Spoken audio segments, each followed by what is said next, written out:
ఈ పూలు మనకు అందరికీ తెలుసుంటాయి. ఇక్కడ చేన్ల దగ్గర గడ్డి బాగున్న చోట ఇవి పెరుగుతూ ఉంటాయి. నేను ఈ ఫ్లవర్స్ అన్నీ కలెక్ట్ చేసి ఇప్పుడు దీన్ని ఒక హారంలాగా అల్లి చూపిస్తాను మీకు. చూడండి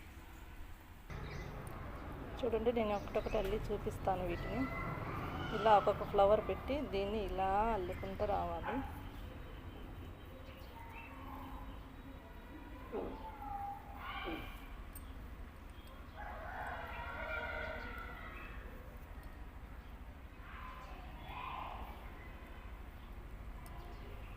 చూడండి ఇలా మొత్తం చూపిస్తాను.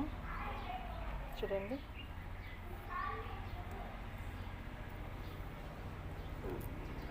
ఇలా అంతా వస్తుంది. చూడండి ఇది అల్లినాను, ఎంత బాగుంది కదా. ఇలా అన్ని వడ్డానంలాగా కూడా పెట్టుకోవచ్చు.